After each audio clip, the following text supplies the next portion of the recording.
buenas tardes a toda esa gente hermosa, a toda esa comunidad hispana que me sigue. Hoy tenemos un día muy importante porque está la experta en migración y casos de familia, la doctora Morela Aguado.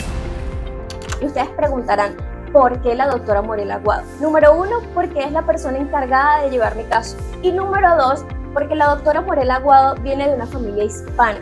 Una familia a la que ella misma le ha podido hacer todo lo que es su proceso de asilo y los ha podido legalizar acá en los Estados Unidos. Primero que nada quiero agradecerte por esa entrevista, la verdad que para mí es muy importante también conectar con mi comunidad, sobre todo con mi comunidad hispana y decir quién soy yo. Mi nombre es Morela Aguado, yo nací en un pequeño pueblo en Nicaragua que se llama Chinandega, que es frontera con Honduras. Viví en Nicaragua de los 10 a los 23 y de los 23 a los 40 que tengo ahora vivo aquí. He vivido la mitad de mi vida en Nicaragua y la mitad de mi vida aquí. Pero los años pequeños fueron la razón por la cual yo decidí ser abogada de inmigración cuando regresé a los Estados Unidos, que tenía 23 años. ¿Por qué inmigración? Porque es una rama del derecho donde verdaderamente creo que estoy ejerciendo la razón por la cual estudié derecho. Nosotros somos 4 hermanos, pasamos mucha necesidad. Son cosas que te van marcando, pero que me dice una vez un cliente que le estaba contando eso, que si no me daba pena. Yo le dije al contrario, me hace ser orgullosa de quien yo soy ahora, porque qué bonito es ver todo lo que uno logra. Y por eso es que yo digo que en los Estados Unidos se cumplen los sueños, que solo depende de uno. Y para las personas que nos están viendo, quiero decirles, es muy difícil empezar. Cuando yo regresé a los 23 años, regresé con una mano adelante y otra atrás, pero con una maleta de sueños, siempre digo. Entonces, dispuesta a no dormir si no tenía que dormir, y muchas noches no dormí, y a estudiar y a endeudarme y a salir adelante. Y así lo hice. Incluso yo estudiaba leyes y yo vendía el Día de las Madres, el Día de los Enamorados con mi mamá y mi hermana, vendíamos flores en una esquina porque con eso podíamos pagar, digamos, 2 meses de carro que ya no los iban a quitar. Pasé muchas cosas, muchas necesidades, pero todo lo que pasé en mi vida fue para llegar a donde he llegado. Entonces realmente esa es la persona que yo soy, una mujer luchadora que ha salido adelante con su esfuerzo, con su dedicación, que no le debo favores a nadie y que entiende y es el claro ejemplo de que puedes venir de nada y que con sacrificio y dedicación, que el éxito no es suerte, es una clave. Pues este es otro caso de ese 13% de latinos en los Estados Unidos que han podido emprender y salir adelante con su esfuerzo y con gran trabajo. Y como bien lo dijo la doctora, con una maleta de sueños. Una de las preguntas más frecuentes que he tenido es sobre el parol. ¿Cómo hacer para iniciar un proceso de parol?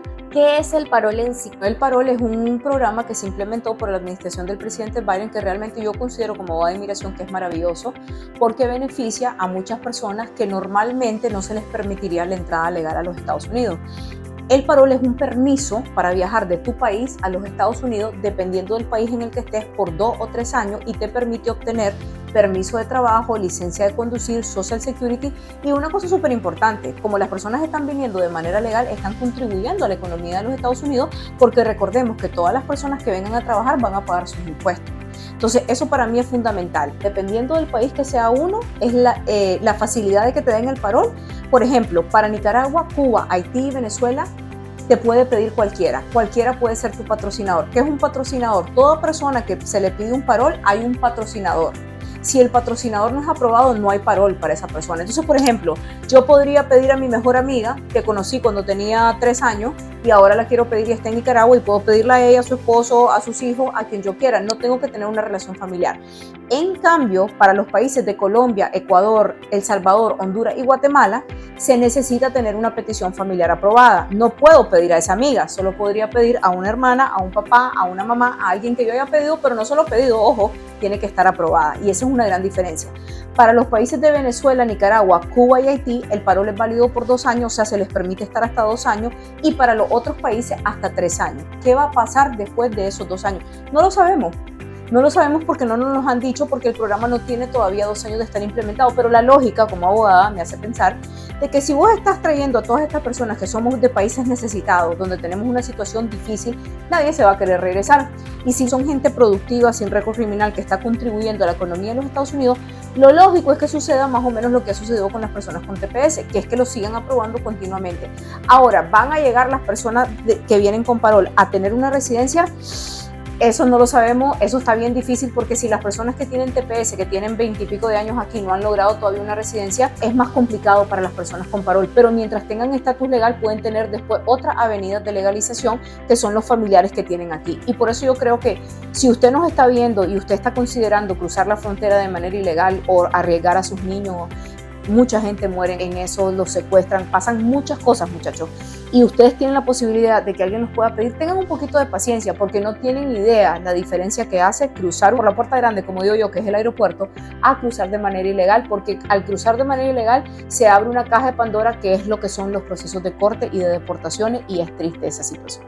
¿Cómo afecta a todos los latinos que se arriesgan a pasar la frontera de manera ilegal para poder legalizarse aquí en los Estados Unidos? Te afecta de esta manera. Cuando alguien entra de manera legal, esa persona tiene mucha más oportunidad o facilidad de legalizarse que cuando alguien entra de manera ilegal. Ojo, sí, eso no quiere decir que si ustedes entraron de manera ilegal no pueden legalizarse, y esas son las cosas que vamos a hablar en esta entrevista. Cómo personas que entran de manera ilegal pueden obtener un estatus migratorio de una residencia y por consiguiente una ciudadanía, que muchas personas por mala información creen que es imposible y muchas veces no es nada difícil. ¿Cómo es la manera más efectiva de esas personas que entran por la frontera de poder legalizarse acá en los Estados Unidos? Correcto. Y trabajar, es decir, tener un permiso de trabajo y poder salir adelante? Bueno, lo primero que yo haría como alguien que entra por frontera, lo primerito que yo haría es ir a sentarme con un buen abogado de inmigración.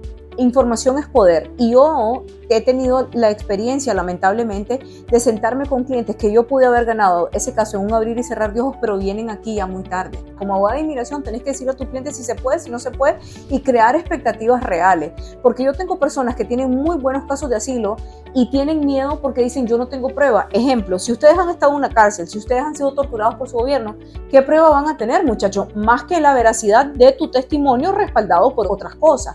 Entonces, hay cosas que las leyes o los jueces, los fiscales, los abogados entendemos que no se pueden tener porque no son lógicas de tener, pero personas que tienen buenos casos de asilo y no saben, por ejemplo, que el asilo debe presentarse antes del año y un día de haber entrado, que si se presenta después del año y un día de haber entrado, aunque ganes el caso, ya no ganas una residencia, sino que te quedas para siempre con un permiso de trabajo, legalmente hablando, con una orden de deportación. Y para las personas que entran de manera ilegal y tienen familiares como padre o esposo, americanos o residentes, muchachos, pueden legalizarse sin ningún problema. Existe un programa, un perdón que se llama el I-601A, que existe desde marzo 13 del 2013. Yo lo hago desde que empezó. Jamás en mi vida he perdido un caso de eso. No puedo garantizar ganarlo, pero algo bueno estoy haciendo, y es para personas que hayan entrado una sola vez por la frontera y no tengan récord criminal malo. Pueden tener algunos récords, eso lo discutimos en privado, o para personas que hayan entrado legal, como por ejemplo entraron con visa, pero su esposa o su esposo es residente, o su padre o su madre es residente. ¿Cuáles son los tiempos estimados de este tipo de proceso? Bueno, un asilo político en corte tiene un tiempo estimado muy distinto que un asilo político afirmativo que es en las oficinas de UCI. ¿Quiénes presentan los asilos políticos en UCI? Las personas que entraron legal o las personas que son niños que cruzaron frontera pero que tienen menos de 18 años, lo que le llamamos como unaccompanied minors, que son menores que vienen solos. El resto del mundo que cruza frontera tiene que presentarlo en una corte de inmigración. Quiero decirle algo, tengan o no tengan fecha de corte, tienen que presentar el asilo político. Si no tienen fecha de corte, van a tener que mandarlo a la oficina de UCI, y UCI lo va como redirigir a la corte. Si ya tienen corte, aunque sea corte en 3 años, pero ustedes ya tienen fecha de corte, deben de presentar el asilo político en corte. Esto es como para preservar el derecho del año, y los tiempos de procesamiento van a variar. En UCI, un asilo político puede tardar 6, 7, 8 años, pero también te podrían llamar en un año. Pero generalmente tiene un periodo de espera largo de 6 a 8 años. En la corte puedes resolver un caso. Si es un buen caso, ejemplo, si tenés un caso fuerte como abogado, lo querés resolver rápido. Yo tengo un caso de unos muchachos venezolanos que era súper fuerte y tenían corte la primera hasta en el 2025 y la resolví en 6 meses, teníamos el caso ganado. Pero tengo otros casos que no son fuertes, que me los están dando para el 2025 y yo los quiero mantener así. ¿Por qué? Para la estrategia legal de que existan otros alivios migratorios que me permitan salvar a mi cliente de esa orden de deportación y no legalizarlo necesariamente a través del asilo, sino a través de otras avenidas que existen o que van saliendo, dependiendo también de las administraciones de los presidentes que tengamos. En el transcurso de la espera de que puedan aprobar un asilo, ¿qué opciones tienen los latinos o todos los migrantes que entran a Estados Unidos para poder trabajar acá en los Estados Unidos de forma legal? El asilo político te da un permiso de trabajo a los 150 días de haber aplicado. La ley dice 180, o sea, pero realmente ahí te dice, no es 180, es 150, porque puedes aplicar a los 5 meses. Entonces, lo que se hace es que cuando estás pidiendo permiso de trabajo por primera vez en base a asilo, hay una ley que dice que te tiene que llegar en 30 días. Pero ya cuando lo estás renovando, el permiso de trabajo tarda de 11 a 15 meses en ser aprobado hoy en día después de COVID. Entonces, ¿qué sucede con eso? Por eso se implementó hace como un mes, empezaron a dar los permisos de trabajo de los asilos políticos y de otras categorías por 5 años. ¿Para qué? Para evitar esos tiempos de espera, porque antes los permisos te los aprobaban en 3 meses y por tanto permiso que hay, se ha esperado tanto tiempo. La gente no puede estar un año sin trabajar. Otra de las consultas que más frecuente hacen es el tema de las peticiones. Hay personas que están acá en Estados Unidos, tienen novias, novios o quizás casados legalmente en otros países de Latinoamérica y quisieran venir a Estados Unidos, tener una residencia y poder vivir aquí de manera tranquila. ¿Cuáles serían esos procesos para este tipo de personas? Realmente hay 3 caminos. El primero es lo que se conoce como visa de fiancé o prometido, que es cuando la persona está en el extranjero y tiene un novio o un prometido o novia americano. Un residente no puede hacer visa de prometido.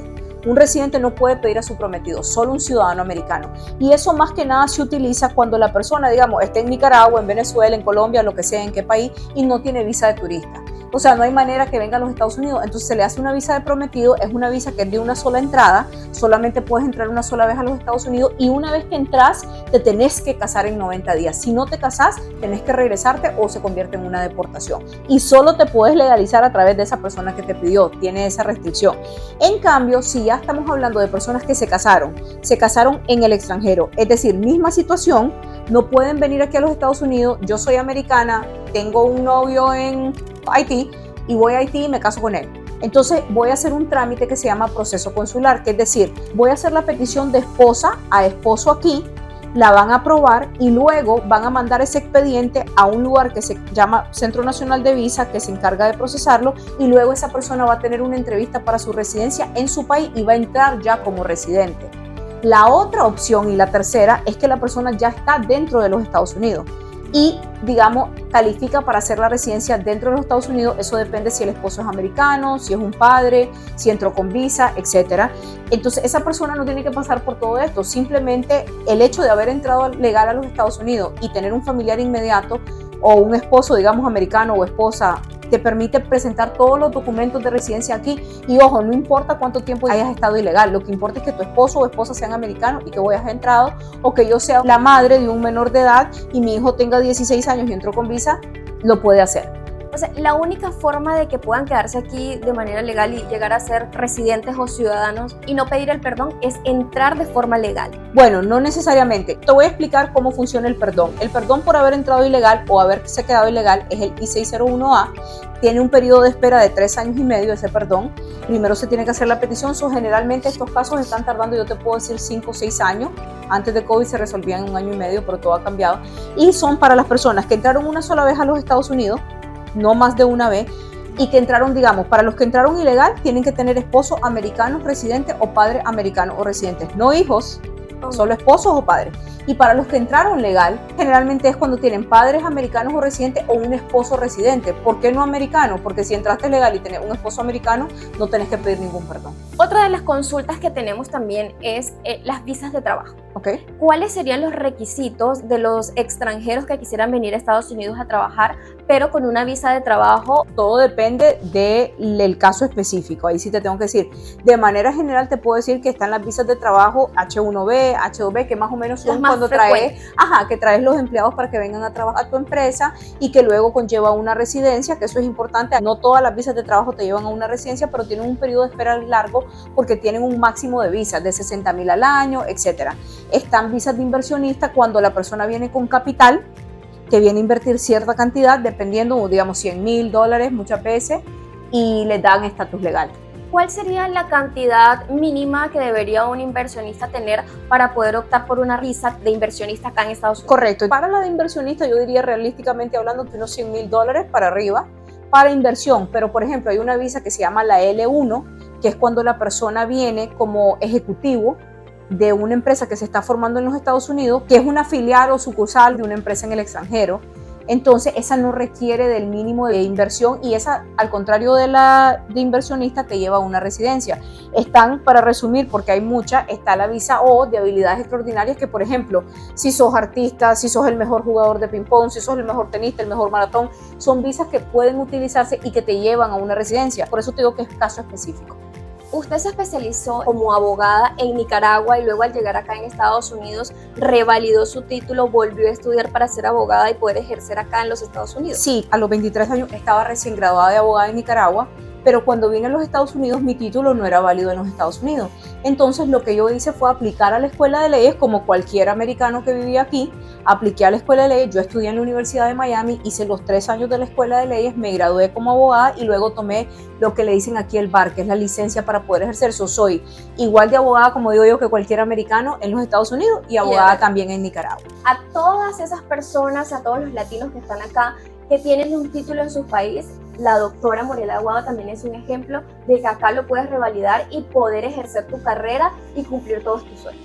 Doctora, ¿las personas que tienen TPS y DACA pueden solicitar un permiso de viaje? Sí, las personas que tienen TPS y DACA pueden solicitar un permiso de viaje y yo soy partidaria de que lo hagan. Yo a mis clientes les digo que soliciten el permiso de viaje, que es lo que se llama un parol, pero es un parol para viajar.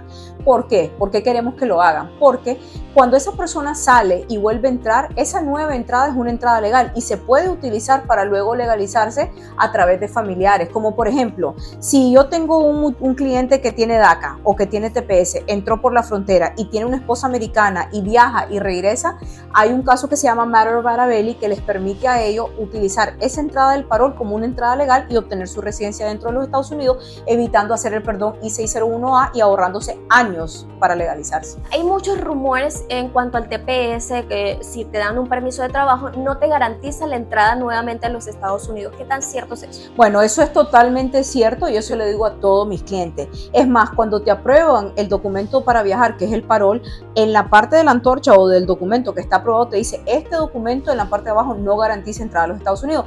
Pero muchachos, eso es normal. Todas las personas que no sean americanas, ciudadanos americanos, no tienen garantizada la entrada. Un residente que sale también está sujeto a lo que le decimos inspección. Pero si la persona no tiene récord criminal, si la persona se ha portado bien, hay que tener un poquito de ojo cuando las personas tienen orden de deportación y tienen TPS y van a viajar. A mí eso no me gusta. No han tenido problemas, sé que lo han hecho, pero tiene una orden de deportación. Pero si una persona no tiene ningún problema, está pidiendo su permiso para viajar, es estudiante que tiene DACA o está bajo el figura del TPS, no tiene por qué tener miedo. Ahora, cuando a mí me pregunta un cliente como abogada, le tengo que decir, siempre está sujeto a inspección y existe la posibilidad que te lo nieguen, pero siempre lo acompaño bajo el hecho de, al día de hoy yo jamás he tenido un problema con alguien que viaja y yo no le hago permisos de viaje a personas que están en riesgo de que no se les permite entrar. ¿El tiempo específico de ese permiso de viaje depende de UCI, de lo que te lo den? Por ejemplo, a veces te lo dan por un mes y a veces te lo dan por un año. Yo siempre lo pido para mis clientes duradero por un año con múltiples entradas y salidas, pero aunque lo pida así, muchas veces me lo han dado por un mes. ¿Existe la posibilidad de obtener una residencia o una ciudadanía en caso de tener violencia doméstica en el hogar? Bueno, sí existe, pero también todo depende de quién te está abusando. Vamos a dividir el tema en dos. Voy a hablar de lo que se conoce como VAWA, que te conlleva una residencia y luego una ciudadanía. Básicamente es cuando tenés que estar legalmente casado. Se llama en inglés Violence Against Women's Act, pero está hecho tanto para el hombre como para la mujer. Es más, yo tengo muchos clientes varones que hacen este tipo de trámite. El abuso no es solamente físico, el abuso puede ser verbal, psicológico, sexual, físico, una o todas de las anteriores. Generalmente la persona que es abusada va acompañado de más de un tipo de abuso, pero yo he tenido casos donde físicamente nunca tocaron a mi cliente, ya sea varón o mujer, pero el nivel de abuso psicológico que había era tan grave, llega a meritar el tener un estatus migratorio. So, básicamente cómo funciona es así. No importa si la persona entró legal, ilegal, incluso podés tener una orden de deportación y aplicar para VAWA. La diferencia es que si tenés una orden de deportación no puedes pedir una residencia. Tenés que obtener el VAWA, que te da un permiso de trabajo válido por año con año, y luego quitar la orden de deportación. Vamos a dejar ese tema al lado. Para las personas que entran legal o ilegal y nunca han tenido una orden de deportación, pueden aplicar directamente a las oficinas de UCI y pedir residencia, y durante el tiempo que el caso está pendiente van a obtener un permiso de trabajo, una licencia de conducir y un Social Security, y están protegidas de deportación cuando obtienen lo que se llama un preaprobado, en inglés un prima facie. Eso, muchachos, tienen que hacerlo con personas que sepan hacerlo, porque la mayor evidencia que hay es la declaración de la víctima.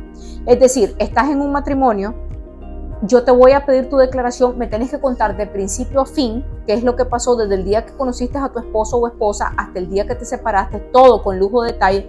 No tienen que tener miedo de decir las malas palabras si les dijeron. Se dice tal cual, rudo como está. Tienen que tener una cosa también en cuenta, y yo creo que es muy importante decirle, la persona que está siendo abusada generalmente tiene mucha vergüenza de contarlo, especialmente en mis clientes los varones. Entonces yo creo que es importante aclarar de que los casos de VAWA son tan confidenciales de que no le van a dar información a nadie. Es más, vos sos la víctima, vos estás pidiendo tu residencia por abuso y a vos no te van a decir nada. A mí no me dicen nada. Solo a mí me dan como abogada información a través de medios escritos, demostrando qué es la abogada. Yo puedo tener mi esposo llamando, yo soy la víctima y mi esposo llama y dice, yo quiero saber si Morel Aguados tiene un caso de abuso, jamás le van a dar información. Es tan protegido que por eso no se le exige a la víctima tener reportes de policía. ¿Por qué? Porque en los Estados Unidos querían implementar el hecho de que para poder pedir abuso tenías que tener reportes de policía. Y las leyes dijeron, no, eso es anticonstitucional. ¿Por qué? Porque si vos realmente tenés a un hombre o a una mujer que va a llegar al límite de matar a su pareja, exigir un reporte de policía es la primer luz de que esta persona me está denunciando. Entonces, por eso no se puede. Y una cosa súper importante, porque las personas que sufren de abuso también se sienten muy intimidadas y les da miedo y dicen, pero yo ¿cómo voy a ir a contar todas esas intimidades y humillación? ¿Cómo voy a declarar? Ojo, ustedes no van a declarar nada. No se le puede preguntar una sola pregunta acerca del abuso cuando te están dando tu residencia, porque eso legalmente está prohibido, porque se llama retraumatizar a la víctima. En otras palabras, por eso es tan importante la declaración, porque la declaración que presenta tu abogado o quien te haga tu trámite de abuso ante UCI o inmigración es tu única oportunidad de contar tu historia. Y si no la contaste ahí, ya no la vas a contar. Mis casos de abuso, se los puedo decir, si no han tenido nunca problemas con inmigración, que nunca han estado en corte o algo así, se aprueban sin ninguna entrevista. Y siempre tienen que ir acompañados de una evaluación psicológica de personas especializadas en víctimas de abuso. Por supuesto, no es cualquier psicólogo o cualquier centro, con declaraciones de personas que tengan familiaridad. La mayoría de mis casos no hay ni reporte de policía, ni fotos de golpe, porque generalmente la víctima tiene miedo. Por eso es tan importante la declaración. Lo primero que lee el oficial cuando está haciendo un caso de abuso es la declaración. Lo demás es secundario. Esta ley ampara también a las personas que sufren esta misma violencia, pero ya no doméstica, sino laboral. La ley de VAWA no, porque es solamente para esposos y esposas de residentes y ciudadanos. O para los papás que tienen hijos americanos o residentes, si su hijo lo abusa, que no son tan común, pero sí existen, usted también tiene derecho a pedir residencia cuando su hijo se abusa, y no tiene que tener miedo, porque muchas veces los padres dicen, yo no quiero perjudicar a mi hijo.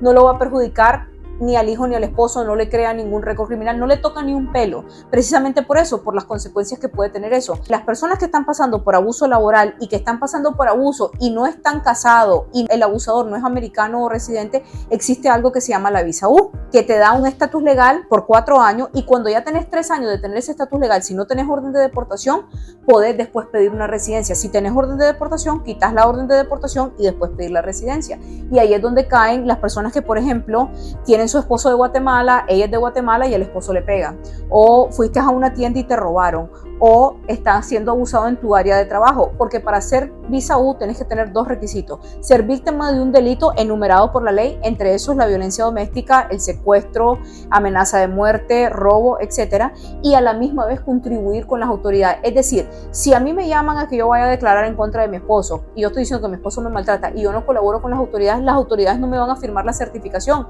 que es un requisito para obtener una visa U. En cuanto a las violencias laborales, hay personas que tienen miedo a denunciar el maltrato físico o psicológico que pueden vivir dentro de un empleo, ya que entraron a este país de manera ilegal por frontera, no tienen un permiso de trabajo y sin embargo están trabajando. ¿Qué beneficios o qué leyes los ampara a ellos en cuanto a esta situación? Bueno, les quiero decir lo primero, que es que no tengan miedo. Así ustedes no tengan permiso de trabajo, estén utilizando incluso un social falso, ustedes tienen derechos que están protegidos por la Constitución, y en los Estados Unidos se protegen los derechos de las personas independientemente del estatus legal que tengan. En otras palabras, ustedes no pueden permitir abuso. Lamentablemente sucede mucho dentro del área laboral en los Estados Unidos, sobre todo con las personas que no tienen estatus legal, donde son explotados de muchas maneras, y quiero decirles que dependiendo de la situación podrían calificar para la visa U, que es la visa que estábamos explicando, donde usted es víctima y a la misma vez denuncia y colabora. Han habido muchos empleadores que han abusado a sus empleados y que luego los empleados obtienen una visa U, y también existen otro tipo de alivios como legales que no son migratorios, algo que se llama en inglés Workers' Compensation, que es como una demanda que se le pone al empleador. Y lo que quiero aclarar es que la visa U o el Workers' Compensation, o ambos, que pueden pedir ambos de la mano, no afecta para nada el que la persona no tenga estatus legal, porque lo primero que les dice un empleador, y lo he visto, es: si vos me demandás, yo te voy a deportar porque vos estuviste trabajando aquí con un social falso o no tenías permiso de trabajo. Eso es inconstitucional y eso no es algo que va a impedirlos a ustedes de denunciarlo. Doctora, hay gente que nos sigue en otros estados, no solo acá en la Florida, sino también en Texas, Georgia. ¿Usted podría representar a esas personas si necesitan de su asesoría o quisieran tenerla? Por supuesto que sí. El tema de inmigración es un tema federal, realmente yo puedo ejercer en todos los Estados Unidos.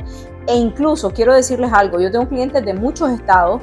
Hoy en día, gracias a Dios, tenemos una tecnología maravillosa que siempre he representado a mis clientes de otros estados, pero luego de COVID se implementó en las cortes migratorias lo que se llama WebEx, que es donde el abogado comparece. Antes lo hacíamos por teléfono, pero ahora estás en video, entonces está en Miami y tu cliente está en Virginia y no hay ningún problema.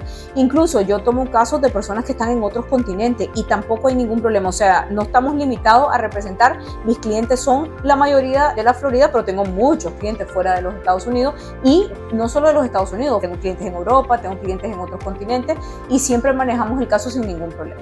En nombre de toda la comunidad, en nombre mío personal, quería agradecerles por el tiempo, por el espacio y la dedicación de explicar todas estas cosas que a todos nosotros los hispanos que llegamos acá a Estados Unidos con esos temores y ciertas dudas, no tenemos de repente una guía que nos lleve a donde tenemos que ir para poder alcanzar esa meta o ese sueño que nosotros queremos. Entonces, por eso quería agradecerles. Claro. Muchísimas gracias. Que deje también su número telefónico, sus redes sociales, para que todos aquellos que quieran contactarla lo puedan hacer.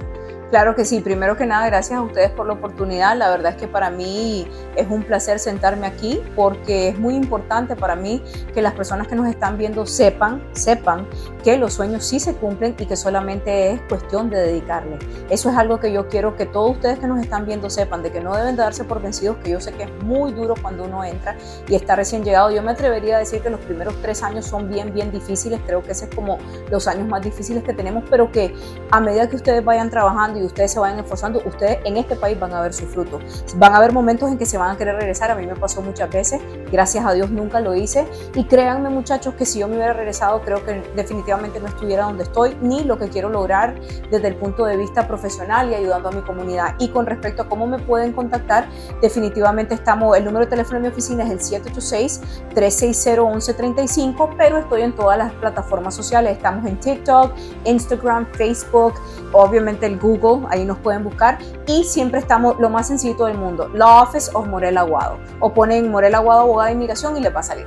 No se preocupen, mi gente, que acá abajo le vamos a dejar todos los contactos, todas las plataformas digitales para que ustedes se puedan contactar con ella. Ella fue Morel Aguado, abogada especialista en migraciones y casos de familia.